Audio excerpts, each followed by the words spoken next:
In 1876, the American frontier was a place where two words could mean the difference between life and death.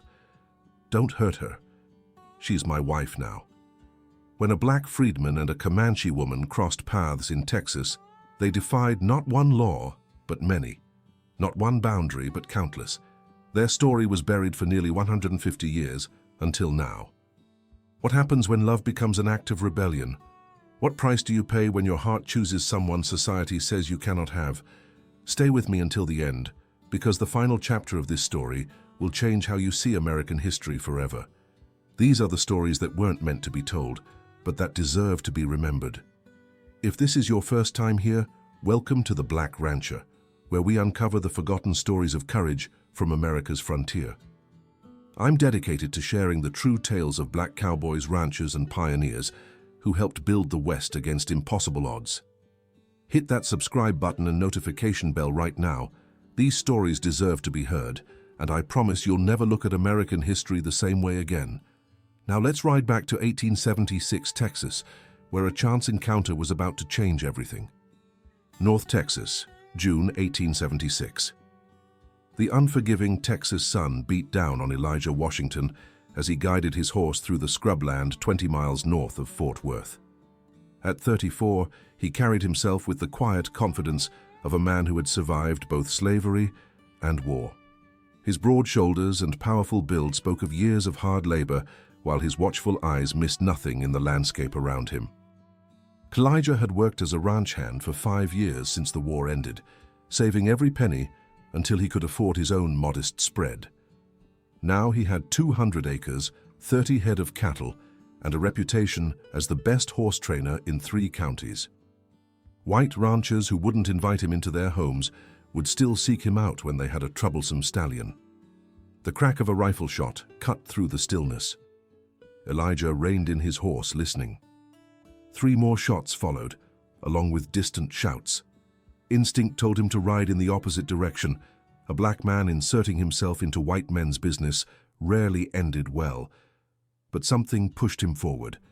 He crested a rocky hill and saw them in the valley below. 3 riders pursuing a lone figure on horseback. The pursued rider was smaller, hunched forward in the saddle, clearly struggling to maintain control of a tiring horse. As Elijah watched, the horse stumbled, nearly throwing its rider. Cursing under his breath, Elijah urged his stallion down the hill. The pursued rider saw him coming and changed direction, perhaps mistaking him for another threat. "I mean no harm," Elijah called out, but his words were lost in the wind. Drawing closer, he realized the rider was a woman, a native woman, her long black hair streaming behind her as she fled. Her horse was bleeding from a wound in its flank. Elijah pulled alongside her. "Your horse won't make it much farther," he shouted. "Ride with me." The woman glanced at him, eyes wide with fear and distrust, but the approaching riders were gaining ground. In a fluid motion that spoke of a lifetime on horseback, she leapt from her failing mount to Elijah's, landing behind him. Elijah's stallion, a powerful black Mustang he'd named Thunder, barely broke stride. He felt the woman's arms circle his waist as Thunder carried them toward a dense thicket of mesquite and oak. The pursuing riders, seeing their quarry had found help, fired several wild shots. Bullets whined past them, but Elijah and the woman disappeared into the trees before any found their mark. After half an hour of hard riding through increasingly rough terrain, Elijah was confident they had lost their pursuers. He slowed Thunder to a walk and found a small creek where the horse could drink. Only when they dismounted did Elijah get a clear look at the woman. She was Comanche, dressed in a mixture of traditional clothing and items that appeared to be of white origin. A nasty cut marred her left arm, and her face was streaked with dust and sweat. Despite this, her bearing was proud, her gaze direct and unflinching. "My name is Elijah Washington," he said, speaking slowly. "Those men, why were they chasing you?" The woman regarded him silently for a long moment, seeming to measure his worth. "I am Numu," she finally said in accented English. "My people call me Taabe, Sun Woman. White men call me Anna." She touched her chest. "I escaped." "Escaped?" Elijah asked, frowning. "From where?" "Marriage." Her expression hardened. To white trader. He buy me from agent who say I have no choice. Elijah's jaw tightened.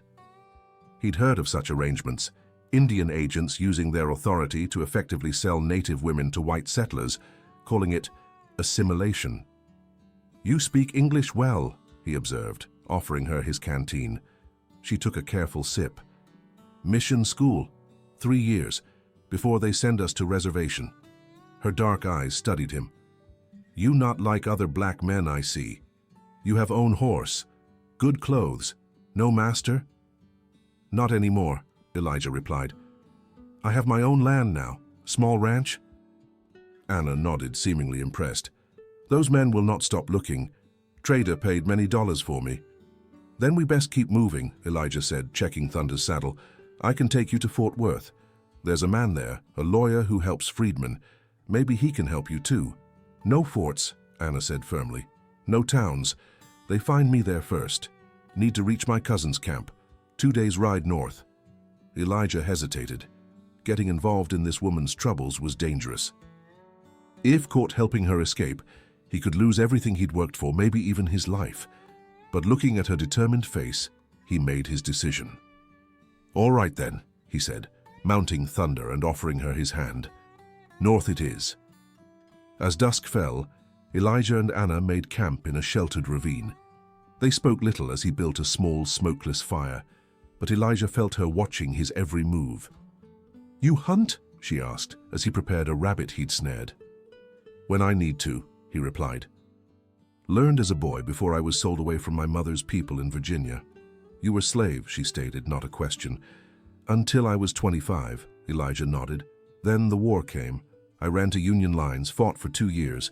After that I was free, at least on paper." Anna's expression softened slightly. "My people also know what it means to lose freedom." As they ate, Elijah learned more of her story. She had been taken from her family during a raid 3 years earlier, placed in a mission school, then sent to the reservation. The Indian agent had arranged her marriage to Jonas Mackley, a trader known for his cruel treatment of previous native wives. "I was to be 4th wife," Anna explained. "Others died. Suspicious ways." "How did you escape?" Elijah asked. "Wedding night," Anna said, her eyes gleaming with fierce pride. "He drink much whiskey. When he sleep, I take horse supplies and this." She pulled aside her buckskin shirt to reveal a small revolver tucked into her waistband. Elijah raised an eyebrow. "You know how to use that." "My father was war chief," she said simply. "I know." They traveled at dawn, keeping to ravines and wooded areas when possible. By midday, they spotted dust clouds to the south, riders moving fast. "They're tracking us," Elijah muttered. "We need to cross the river before they catch up." The Red River was swollen from spring rains, its current swift and treacherous. They reached it by late afternoon, Thunder growing tired beneath their double weight. "Too dangerous," Anna said, eyeing the churning waters. "More dangerous to stay on this side," Elijah countered, nodding toward the distant riders. "I know a ford upstream. It's our best chance." The crossing was harrowing.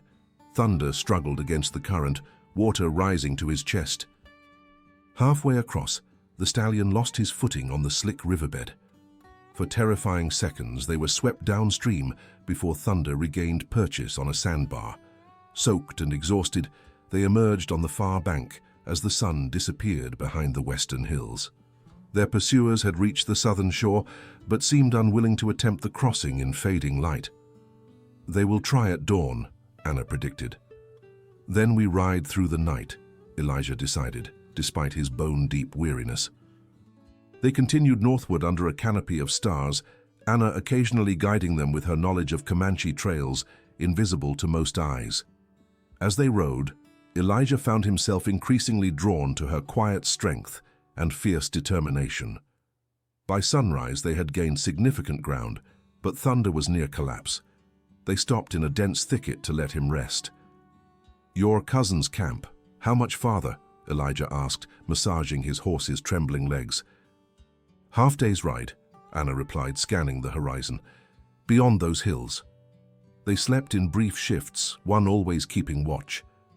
When it was Anna's turn to rest, Elijah found himself studying her face, softened in sleep. The thought of her being forced to marry a violent man made his hands clench into fists. By mid-afternoon they were moving again, thunder somewhat recovered. The landscape gradually changed, becoming rockier with steep mesas rising in the distance. Anna grew more alert, recognizing landmarks. "We are close," she said. "My cousin's band broke from reservation 2 seasons ago. They live free but must move often." As they rounded a bend in a narrow canyon, 3 mounted warriors appeared before them, seemingly materialized from the rocks themselves. They carried rifles and wore a mixture of traditional dress and cavalry cast-offs. Anna called out to them in Comanche. A rapid exchange followed, the warriors' expressions shifting from suspicion to surprise. One warrior rode forward, his face stern beneath a U.S. cavalry hat adorned with eagle feathers. "Why you bring black man here?" he asked Anna in English. "He saved me from white men," Anna replied. "He is friend." The warrior studied Elijah with hard eyes. "White men follow." Elijah nodded. "4 of them, last we saw. They want her back." The warrior spat on the ground. "Always they take. Always they chase when we run." He turned his horse. "And come, camp not far. You're watching The Black Rancher, bringing you the untold stories of the American frontier. If you're enjoying this journey through hidden history, take a second to hit that like button and subscribe to the channel. Let's continue with Chapter 3 of Don't Hurt Her, She's My Wife Now.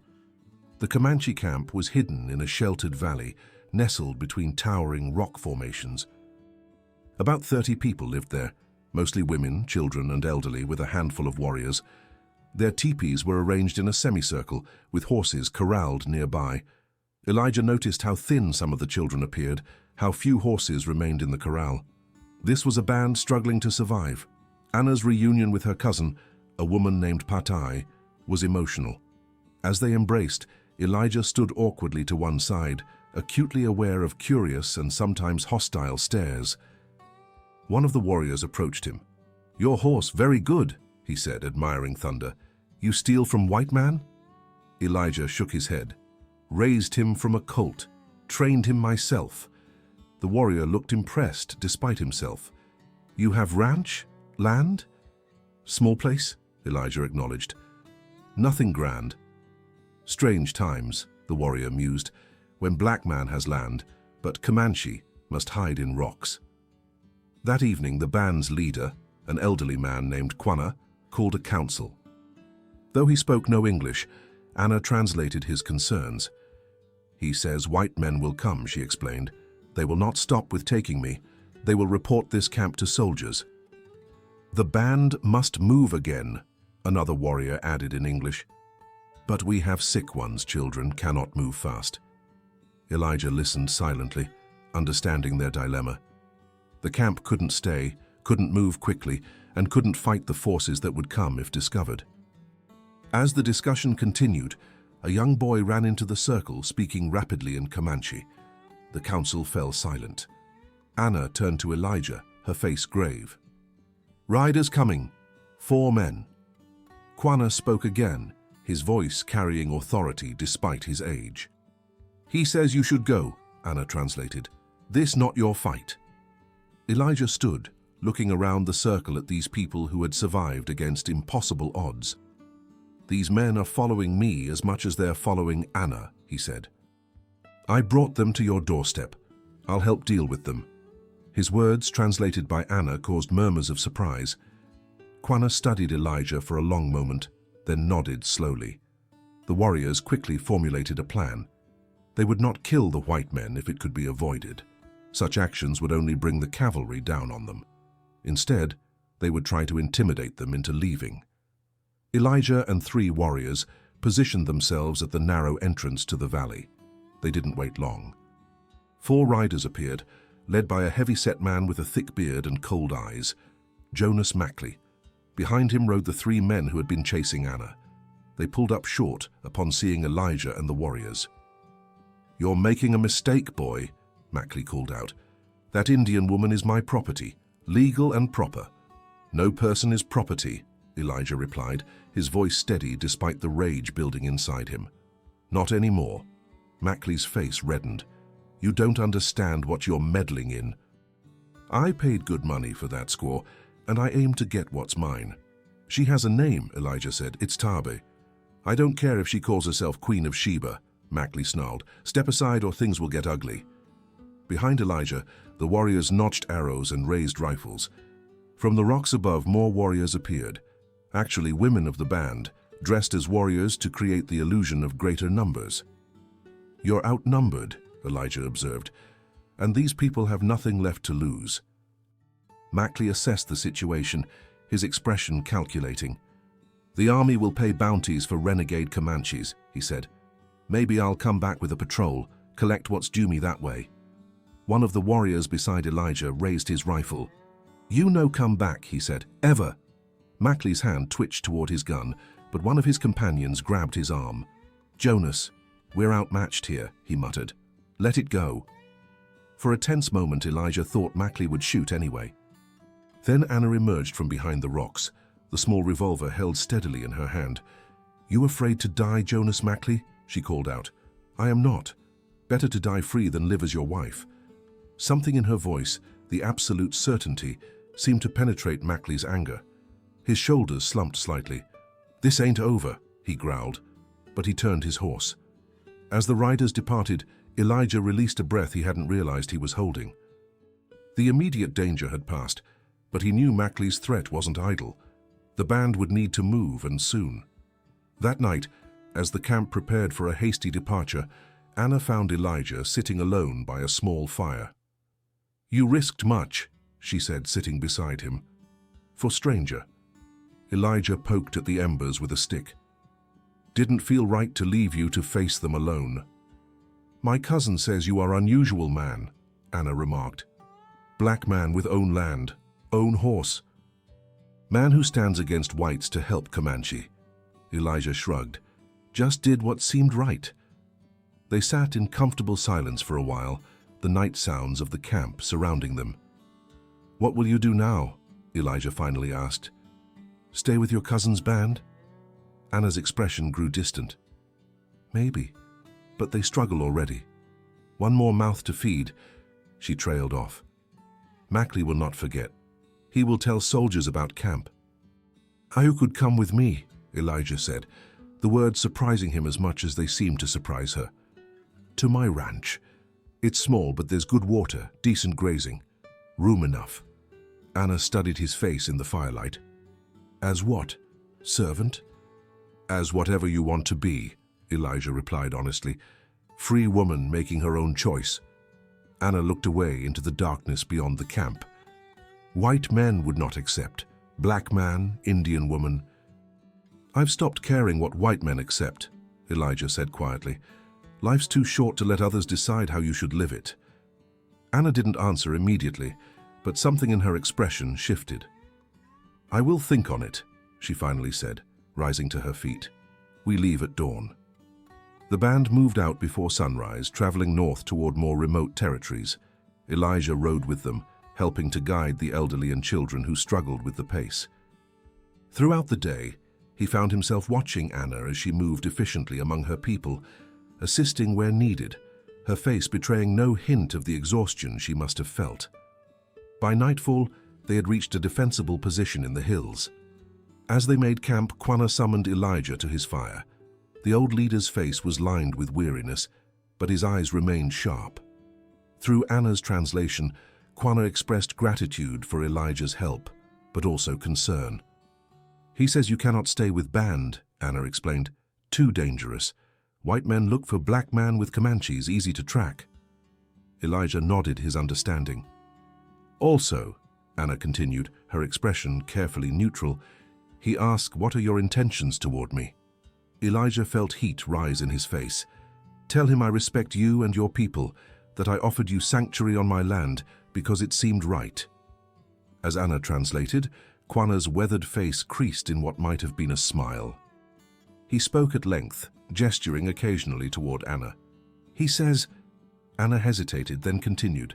He says in old days Comanche warrior would offer many horses for bride like me, but these are not old days. He asks if you would protect me, treat me with honor. Elijah met the old man's gaze.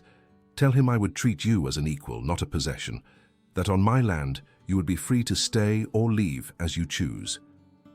After this was translated, Quanah nodded slowly. He spoke again, his voice carrying the weight of authority. "He gives his blessing," Anna said, "if I choose to go with you. Says times are changing. Our people must find new ways to survive." She paused. "He says man who risks life for Comanche woman might make good husband." "Husband?" Elijah repeated, startled. Anna's expression remained composed, but he detected a hint of uncertainty in her eyes. "Is that not what you offered?" "I offered sanctuary," Elijah clarified. "A safe place." "I wouldn't presume. Among my people," Anna said quietly, "man and woman who live together are husband and wife. No papers needed." Elijah considered this. The thought of Anna as his wife was not unwelcome, quite the opposite, but he hadn't allowed himself to think that far ahead. "Where I come from," he said carefully, "such a union would bring hardship on both of us.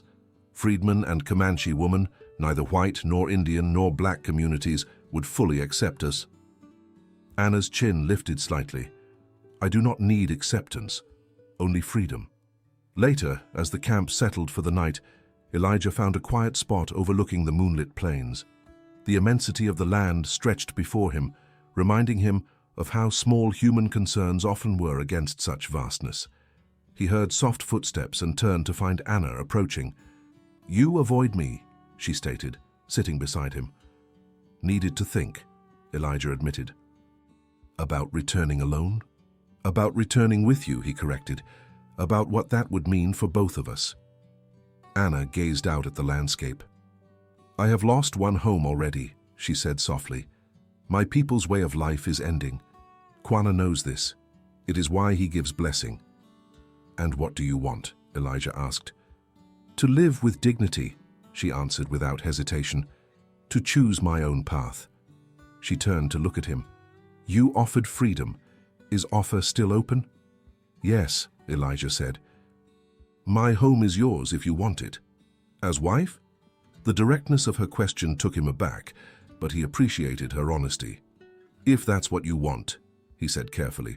"But I wouldn't expect—" "I do not seek romance from stories," Anna interrupted. "I seek partnership, respect." She studied his face. "I see these things in you."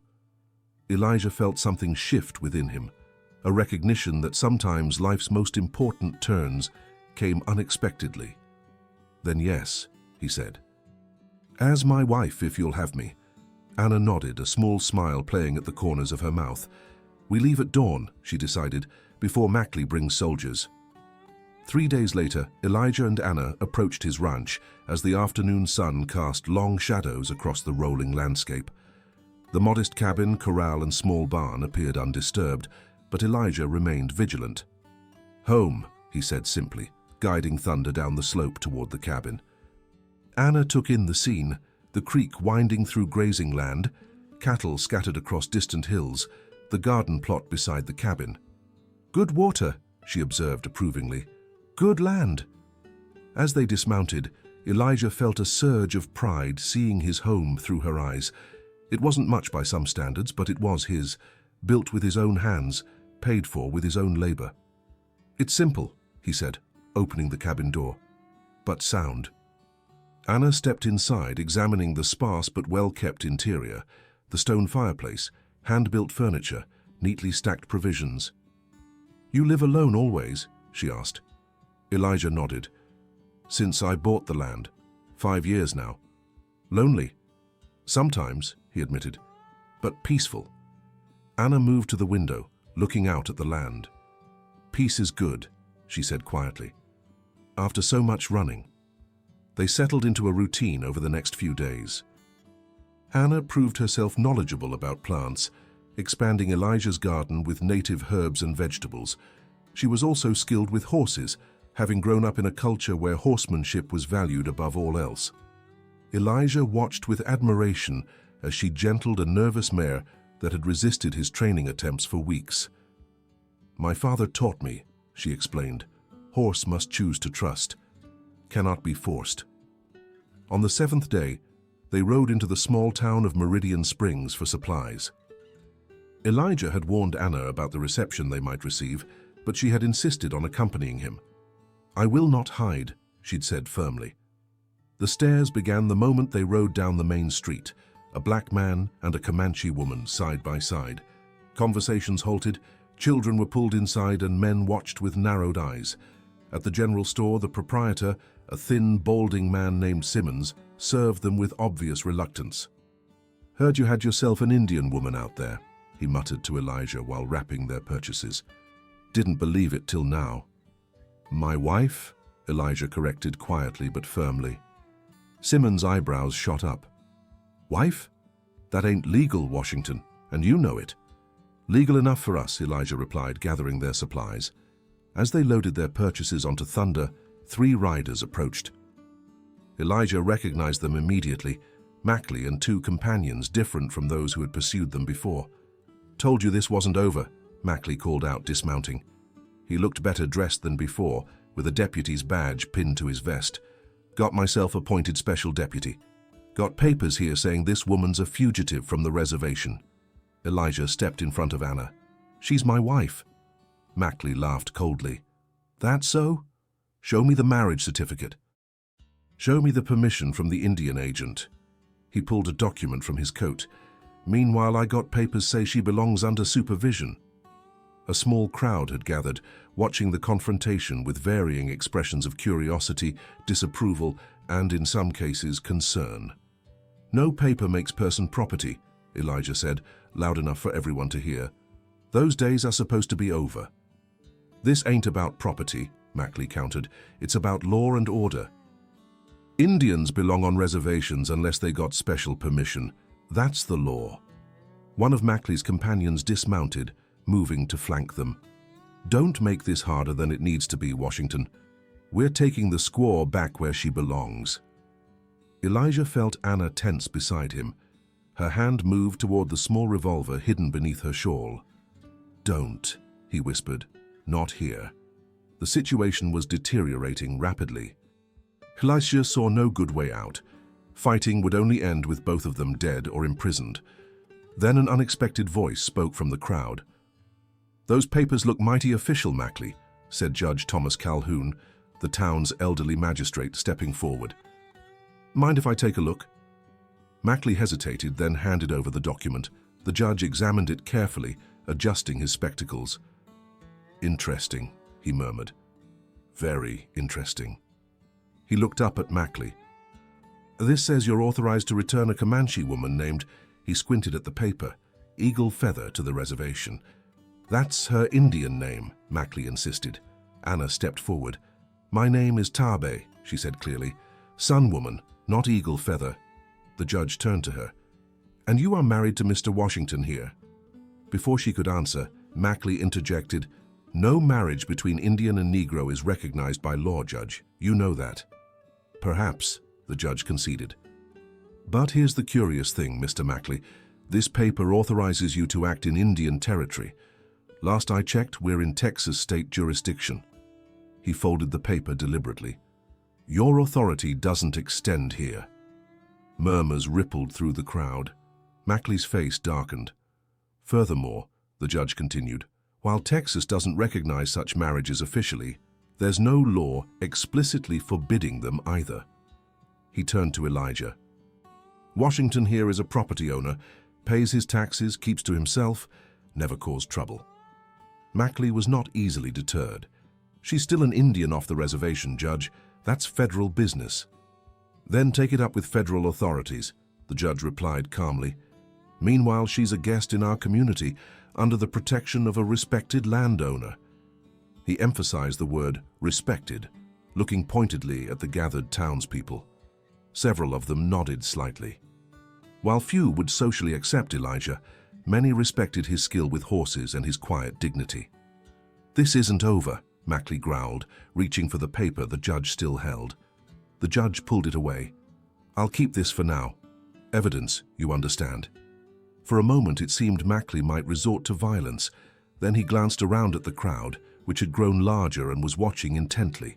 Whatever he saw there made him reconsider. "Fine," he spat. Have it your way for now, Judge. But I'll be back with federal marshals next time. He and his companions mounted their horses and rode out of town, but not before Mackley fixed Elijah with a stare of pure hatred. As the crowd dispersed, Judge Calhoun approached Elijah and Anna. "That man's trouble," he said quietly, "and I can't hold him off forever." "We know," Elijah replied. "Thank you, Judge." The old man shook his head. "Don't thank me yet. You two have a hard road ahead." He glanced at Anna. "The reservation system is wrong in many ways, but it offers some protection. Out here," he trailed off. "We choose freedom," Anna said firmly, "with its risks." The judge studied her for a moment, then nodded.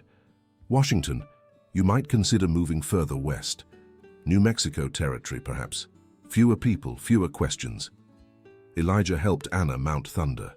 "This is my land, Judge, paid for fair and square." His voice was quiet but resolute. "Running didn't work for either of us before. We're done running." Back at the ranch as evening fell, Elijah and Anna sat on the cabin's small porch, watching the sunset paint the sky in brilliant oranges and reds. "Mackley will return," Anna said matter-of-factly. "Yes," Elijah agreed, "but not today." Anna leaned slightly against his shoulder. "Tomorrow is enough to think about." Elijah nodded, understanding the wisdom in her words. In a world determined to separate them, to define them by color and origin, each day together was its own victory. "My father had saying," Anna murmured. "Even stone changes shape, given enough time and water." "Meaning?" "Meaning world changes," she replied. "Slowly, but it changes. Today we cannot be married in white man's law. Tomorrow?" She shrugged. "Who knows?" Elijah slipped his arm around her shoulders, a gesture that felt increasingly natural. "I know one thing," he said quietly. "For whatever comes, we face it together." Anna nodded, her expression peaceful despite the uncertainties ahead. "Together," she agreed, "as husband, as wife." As night fell over the Texas plains, their small cabin stood as a quiet testament to a simple truth, that sometimes the most radical act is to simply live on your own terms, regardless of what the world demands. History books rarely tell stories like Elijah and Anna's. The black cowboys, the native women who defied boundaries, the unexpected alliances that helped shape the American frontier, these stories have been erased for too long. If this story moved you, if you believe these hidden histories deserve to be told, please hit that subscribe button and share this video with someone who needs to hear it. At the Black Rancher, I'm committed to uncovering these forgotten chapters of our past, one story at a time. Thank you for joining me on this journey. Until next time, remember, our history is always more complex, more human, and more remarkable than we've been taught to believe.